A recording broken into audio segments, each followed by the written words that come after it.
Colossians 1 verses 15 to 20, and we're thinking about science and God. This is part of our little series we've got where on some Sundays during this year we're looking at particular issues that we face in this world right now. And so let's start verse 15. The Son, that's Jesus, is the image of the invisible God, the firstborn over all creation. For in him all things were created, things in heaven and on earth, visible and invisible, whether thrones or powers or rulers or authorities. All things have been created through him and for him. He is before all things, and in him all things hold together. He is the head of the body, the church. He's the beginning and the firstborn from among the dead, so that in everything he might have the supremacy. For God was pleased to have all his fullness dwell in him, and through him to reconcile to himself all things, whether things on earth or things in heaven, by making peace through his blood shed on the cross. I wonder if sometimes when you're talking with people, they say something like, hasn't science disproved God? Have you ever had that sort of comment made? Something along those sort of lines? Or do you live in a different world to what I do? Okay. Yeah, obviously people's hands aren't working this morning. Just try it. Everybody, it's not an answer to the question, just can you put your hand up this morning? Oh, wonderful, that's great, praise God, okay? His creation is amazing, absolutely fantastic. There was a study done by Theos just recently, in fact it was issued just this last week, about science and religion. And it reported that 57% of British people consider that science is incompatible with religion. 57%. 30% say that science and religion is compatible. The interesting thing is this, is if you are under 24, you are much more likely to think that science and religion is compatible. Older, you're less likely. Also, if you are a scientist, you are much more likely to think that religion and science is compatible. And if you are religious, you are also much more likely to think that religion and science is compatible. It seems that largely those who are neither particularly scientific nor religious form an opinion on the two. Interesting. What is science? There's a number of different definitions for science, and if you ask people, a lot of people won't be able to say precisely, certainly not technically. I mean, a popular understanding is a study of nature and of the things around us, isn't it? The natural world and the cosmos. But actually, if you look at a scientific understanding of what science is, then it's very much about the method. It's about the tools which are used of problem definition and of observation, of experimentation, and of hypothesizing, of validating that, and then also scientific peer review as well, so there's an established opinion. Now, let me just, before I carry on, let me put my cards on the table, okay, in terms of where I come from in these things. I consider that I have, and you can disagree with me, that's fine, okay, but I consider that I have a fairly scientific mind. I did sciences and maths at A-level and such like, and went on to study applied science in terms of engineering, and then through much of my time in industry was very much involved in scientific things concerning materials and things like that, and used the scientific method on many occasions. I am also a believer in creation. I take all scripture seriously as the word of God, including the early chapters of Genesis. I do consider that there is poetic repetition in Genesis 1, things like the morning and evening, the first day, second day, etc., etc. But also that doesn't have to mean that can't be taken literally. I recognise that much of it is not witnessed by human beings and therefore is not human history, in quotes, but is something of a revelation of God to humankind. And there's a lot of debate sometimes within Christian community about the days of Genesis 1. Well, I don't know whether there's a lot of things I don't know, okay? You're going to learn more today about what I don't know than what I do know.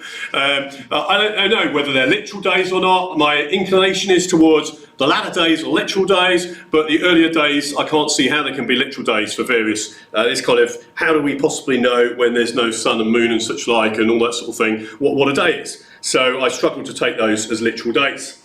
I'd classify myself as cautious with regards to the standard model of the Big Bang, and a skeptic with regards to progressive evolution.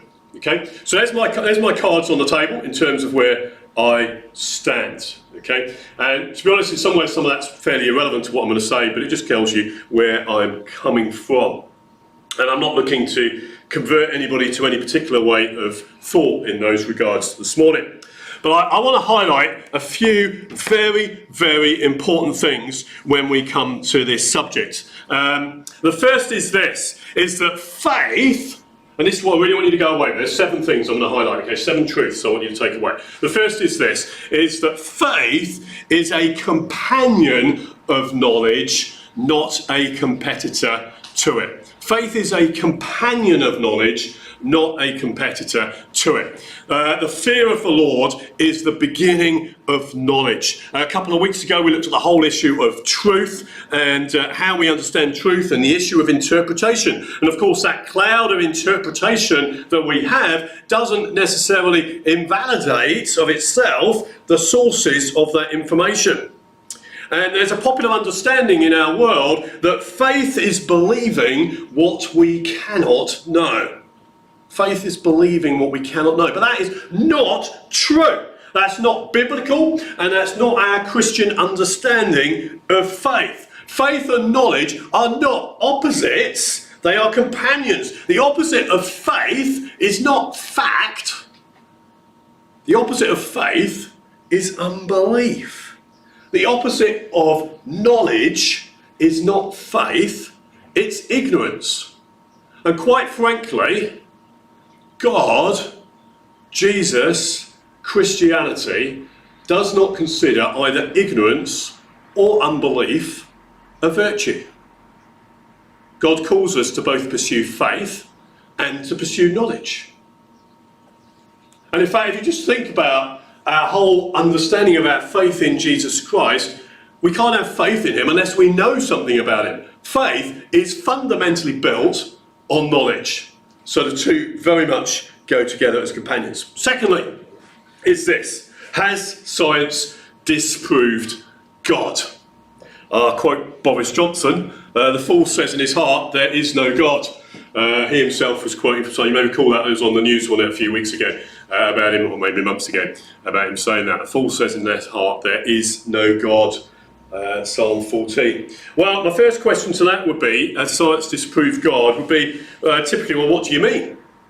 And of course, what people would typically say is, well, evolution shows that things happen by natural processes, and so therefore there is no need for a God. Well, there's 2 things to say to that. The first is, the fact that there's no need doesn't prove that there isn't one. There's all sorts of things I don't need, but it doesn't mean to say they don't exist. Yeah? It's kind of basic logic, okay? It doesn't prove it at all. So that's the first thing. The second thing is this, is just think about it. I mean, if I went to a chicken farm, and there's this big, loads and loads of chickens there, and they produce eggs beautifully, and I went there, then I'd know for this particular chicken, it came from an egg. I can explain that it came from an egg. It's easy, it's obvious, that's what happens. That's how chicken life works, yeah? Am I right with my science, okay? Yeah? That's how chicken life works, okay? They produce an egg, it produces a chick, it produces an egg, it produces a chick, okay?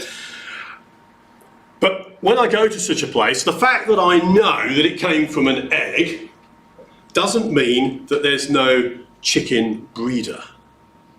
In fact, if anything, the opposite is the conclusion, because the chickens in a chicken farm are very good and have been bred especially to produce lots of eggs.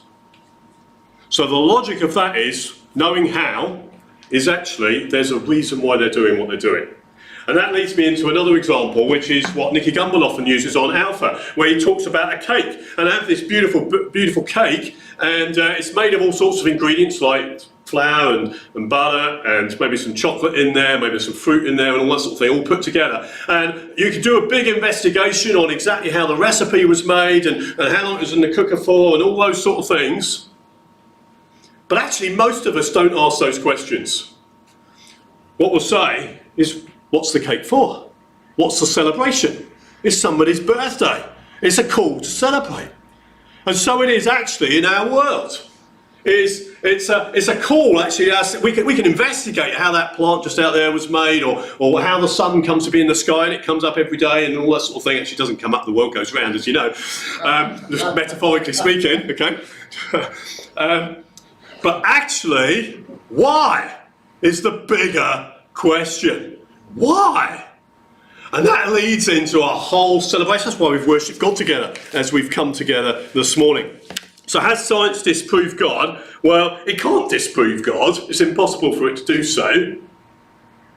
And in fact, far from disproving God, the very complexity and precision of this world points to a God. Even more so, even with things like the Big Bang Theory, is actually the theory has a huge amount of energy in a pinprick at the start. Where did that come from? Because science says about cause and effect. So it has to have come from somewhere. And that's beyond the realm of science. Science kind of operates in this universe. So actually it points to God. Secondly, there is no, even with evolution and such like or whatever, actually there is no known natural process for the development of life from non-life. God has to have intervened in some way to do it. There is no known process.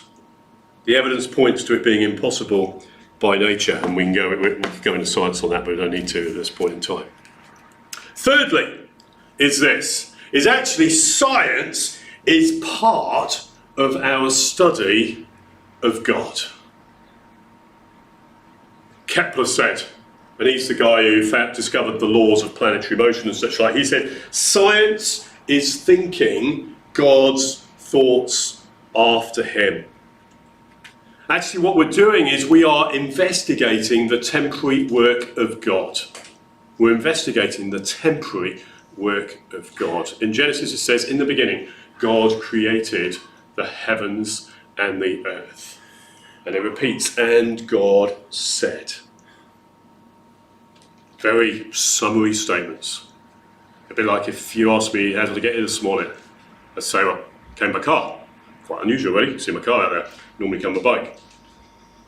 You could ask me why. Well, it's because I brought science experiments with me. You could ask me how, and I'd just say by car. But if you looked at the detail of what lay behind by car, we could start to talk about gearboxes and how combustion engines work and all that sort of thing, and tyre friction on the road. There's loads and loads and loads and loads of science behind the simple statement, I came by car. And so there is, as we look at these simple statements in Scripture.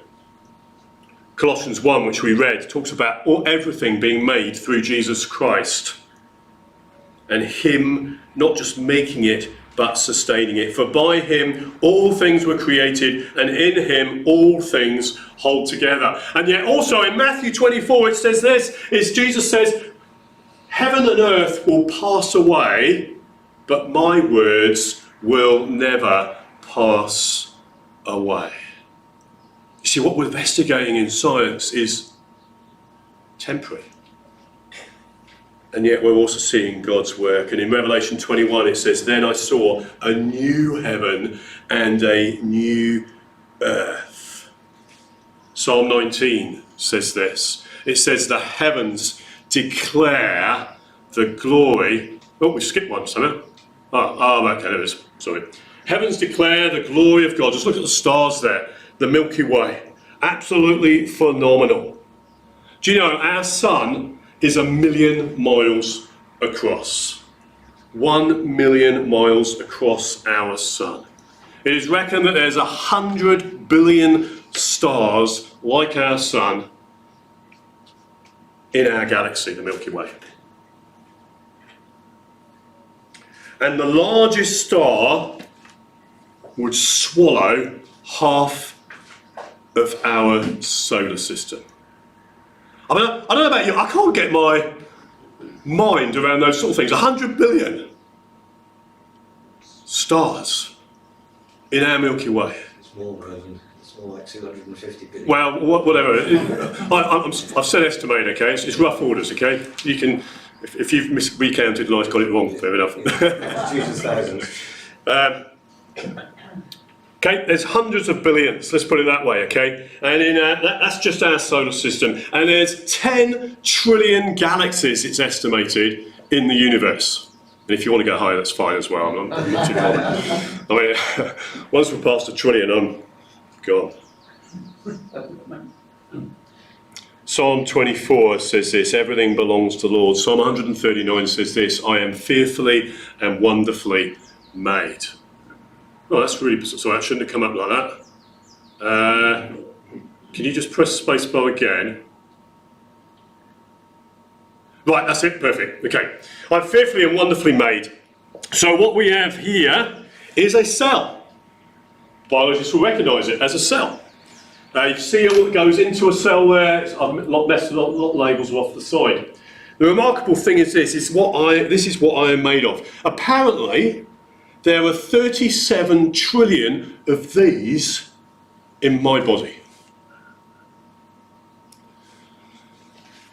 And in my finger here, there's 10 billion. 10 billion of those are in my little finger here. And look at that. That 10 billion, look, you can do that. See that? Got them down like that. That's 10 billion of them doing that. It's amazing, isn't it? I can't, it's just amazing. Phenomenal. Did you know that your red blood cells, your body, right now, is producing 3 million new red blood cells every second? Well, that's quite a factory, isn't it? That's quite a factory. That means that you're producing more red blood cells every minute than Apple produced iPhones last year. Wow! We are fearfully and wonderfully made. And I reckon that's at least as good as an iPhone. That's what I reckon.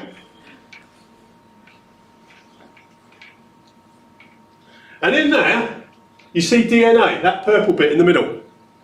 You see that purple bit in the middle of the cell? That's your DNA. It's all kind of a bit scrunched up, really. If you press the space bar, we'll get a bit of DNA on the screen. That's just a very small little bit of your DNA. That is blown up, that DNA, 100 billion times its actual size in your body. Okay, I mean, these 100 billions, I can't know if you know, but that's 100 billion times on the screen there, what it is in your body. It's like blowing up a grain of sand on the beach to the size of this world. Okay, that's what's been done to that DNA. That's the same sort of expansion. Phenomenal. Now here's the interesting thing, is luckily that chain is all folded up in that little purple thing on the screen there. Because remember, there's 10 billion of them in my finger. Okay, it's 10 billion of that chain. But its length, if stretched out, well, not that stretched out, just uncoiled, okay, but the helix is still there. If the helix is still there, is up to about here on me. Scientists differ between about here and about here, okay, but let's say here for the sake of argument in a minute. Okay, that's the length of each DNA chain. That's the actual length. It's not magnified. That's the actual length of each DNA chain in your body. And you've got 10 billion of them in your finger right now. That's amazing, isn't it? And that is all code. So that DNA, that chain coming up to here, is defining my nose. The fact that I've gone bald at this age. All that sort of stuff, yeah? It's defining my physical being. Wow. I am fearfully and wonderfully made. You are fearfully and wonderfully made. That DNA chain is 1/1,000,000th the thickness of your hair. You can't really get that, can you? It's just so much thinner than your hair, it's unbelievable. And I was thinking actually as I was doing this, you and earlier, you were struggling to untangle some cables. Just imagine all that DNA and it all scrunched up in there. And yeah, it's all perfectly sorted and ordered. Amazing. Phenomenal. In Job, we read this. Job is greatly humbled by God. It says this, then the Lord answered Job out of the storm and he said, who is this that darkens my counsel with words without knowledge? Brace yourself like a man. I will question you and you shall answer me. Where were you when I laid the earth's foundation? Job, he continues, will the one who contends with the Almighty correct him? Then Job answers the Lord, I am unworthy. How can I reply to you? I put my hand over my mouth. I spoke once, but have no answer. Twice, but will say no more. And yet also as we go to Romans 8, we read that creation is groaning and it's subject to frustration. It is not where it should be. It is in bondage to decay. But in Romans 8 there, it's looking forward to that day when it will be liberated. And in Colossians 1, we read the verse about Jesus Christ is reconciling to himself all things. Christ is reconciling to himself all things. So science is part of the study of God, and it is just amazing. It is amazing. And also I want to say this, is that science is also one of the gifts of God. Science is a gift from God. It relies on the order of God's creation, and it relies on the gift of our human capacity to think. That's what science relies on. The order of creation, so that when I do something, it repeats, and it relies on my human capacity to think. And I think it's really interesting, right back there in Genesis 2, God brought the beasts and the birds to man to see what he would name them. The first bit of scientific investigation, naming things, right back there in Genesis 2. And secondly, it's a gift to God, by God to us, because through it, God is able to affect things in the world. Just think, for example, of the technology of insulation and heat and how you're able to keep warm. Just think, for example, that the technology of vaccines and how those are able to protect you in all sorts of different ways. These things are a gift from God. Wow! So, what's the problem then? What is the problem that we have about science and God? There's two things. One is this. One is philosophical science, I'll call it. And I'll quote, philosophical science is saying that all phenomena must be explained in terms of matter and energy governed by natural law. And as believers, we just don't stand by that. The philosophical science that everything must be explained in terms of matter and energy governed by natural law. We believe in God, the Almighty, the creator of heaven and earth. And the second thing is this, is historical science, which is a bit different to current day science, which we can just repeat. And what that means is we have to investigate what is partial evidence in terms of what is there. And that, as we talked about a couple of weeks ago about truth, is also subject to interpretation. And sometimes there are different opinions on that. So I want to move forward with this. And this is the key thing I want to say is this, is that some scientific models are not as complete as many think. And let me just quote from Isaiah 40, who has understood the mind of the Lord? Now let me just show you another quick little experiment. And because actually this is what I'll highlight is the difference between science, which we just repeat all the time, and science which we don't, okay? And so what I'm going to do is I'm just going to pop this down so you can see it better on the screen as well. Now, so you can see a little bowl there. It's got some warm water in it. And what I'm going to do is I'm going to pour some oil in there. Okay, so you can see, you may not be able to see that one over there, but you may be able to see the oil is on the water. So actually it's completely clear underneath. I'll try and get it. Actually, if I do that vertical, you can see the oil is all on the surface. Can you see the oil on the surface? And actually there's none underneath. Yeah, you see the water's clear underneath and the oil's all on the surface there. It's actually basically covering the whole surface. And if I do that, then what you'll see, I'm hoping it shows on the camera, you can kind of see a film right across. Can you see that sort of film on the top? Can you see that or can you not? Yeah? Yeah, I'm hoping you can. Because then what I'm going to do is squirt some washing up liquid in. I'll just pause that water from flowing round and round. Okay, if I pour some washing up liquid in, watch what happens. It separates out into different parts, okay? So actually this bit of water is now completely clear of the oil.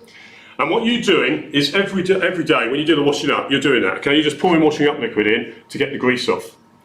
It's a chemistry experiment about how you absorb grease and oils in water, okay? So science is very much part of your everyday life in doing that.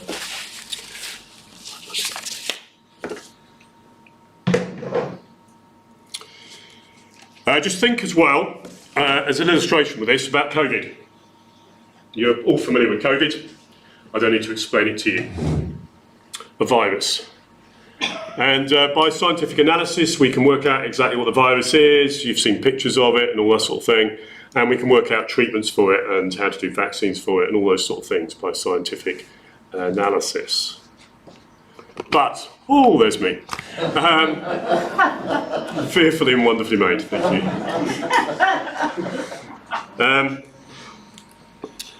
But how did COVID-19 come to be? And there's different opinions on that. Because what we're suddenly doing is we're trying to track back what happened in the past. And we're relying on both a scientific trail being available and also people's openness to revelation of what happened. So did it happen in a lab? How did it come out of there? Did it happen in the market? All those sort of things, yeah? And so there's that difference between what we're able to do on a day-by-day basis and before. Now let me be honest as well. My science and my theology probably has wrong interpretations in places. Okay? And I believe we all have to stand in that position. I have to say that if I knew what my errors were, I think and hope I'd be prepared to change, because I want to know the truth. It was interesting, I had a chat with my son. My son was home for Easter, Luke, and he did geology at A-level and also sciences. And so I asked him, I said, I'm doing this talk in a few weeks' time, what would you have to say in such a thing? And there's two things he said, it's quite interesting. One was this: his geology studies taught him that everything rests on interpretation, which itself is based on assumptions and faith positions. Secondly, he said this, and this is quite interesting as well. So he and his friend were strong creationists at university, and they were often talk about creation things. And there was a third person who was not a creationist, and they'd have discussions together, as you can kind of imagine in that context. And this third person had come to faith in sixth form and was very atheistic by background. The interesting thing was this friend was studying physics. And when he did his cosmology lectures, he came back after the series of lectures, and they'd looked at each of the different versions of the Big Bang model, and each of them had critiqued each other. And he said, I don't know anymore. There's nothing that's quite so clear cut. So what I want to say is this, is whatever our beliefs are, actually our understanding is actually pretty low. And I come to this, I really don't know everything, okay? I've done quite a bit of research, and I've spent quite a bit of time, but I do not know everything. I'm a long way. In fact, it's general trend is the more you know, the more you realise you don't know. It's a general trend in these things. There is, however, also a trickle of science over recent years comes through, and I'm only going to quote secular atheist scientists in this who also question some elements of the standard model of the Big Bang. For example, on the 7th of April this year, the BBC published this report, which is an extract effectively from the Science Journal number 376. And it says this: physicists have known for some time that the theory needs to be updated. It can't explain the presence of invisible material in space called dark matter, nor the continued accelerating expansion of the universe by a force called dark energy, nor can it explain gravity. Dr. Mitesh Patel of Imperial College, who works at the Large Hadron Collider, which you know is that big CERN project in Geneva, okay, so that's where she works, believes that if the Fermilab result is confirmed, it could be the first of many new results that could herald the biggest shift in our understanding of the universe since Einstein's theories of relativity more than 100 years ago. And so what I want to say this morning is actually popular science doesn't take the incompleteness of these models into account. Sometimes what is presented on our TV screens is presented far more certainly. Sixthly, is that actually I've indicated earlier, faith position has a huge influence on science studies. Reality is all scientists are seeking to establish the truth, and they're seeking to do it in the best way possible. But the reality is whether someone's a creationist or an evolutionist, whether someone's God-fearing or atheistic, actually their faith has an impact on what they do and how they interpret things. For example, just for example, I know full well sometimes at school experiments went wrong, and yet I didn't take my experiment as being I kind of interpret it in terms of, well, this must be what went wrong in it, and this was the correct answer, yeah, in my understanding of what should have happened. Let me tell you this, okay, this is Richard Lewington. I'm just going to quote another quote here, who is a strong atheist. He's debated against creationists, okay, he doesn't like creationists very much at all, although interestingly he expresses quite a high regard for them in terms of their scientific knowledge and things. It's quite interesting. I'm not quite. If you read the whole article I'm going to quote from, you'll see that. But our willingness. This is what he says. He's professor of biology at Harvard, by the way, plus another professorship of zoology as well. Our willingness to accept scientific claims that are against common sense is the key to an understanding of the real struggle between science and the supernatural. We take the side of science in spite of the patent absurdity of some of its constructs. This is an atheist talking, okay? And in spite of the tolerance of the scientific community for unsubstantiated just so stories, because we have a prior commitment, a commitment to materialism. It's not that the methods and institution of science somehow compel us to accept a material explanation of the phenomenal world, but on the contrary, we are forced to, by our a priori adherence to material causes, to create an apparatus of investigation, in other words, the experiments which they do based on that, and a set of concepts that produce material explanations, no matter how counterintuitive, no matter how mystifying to the uninitiated.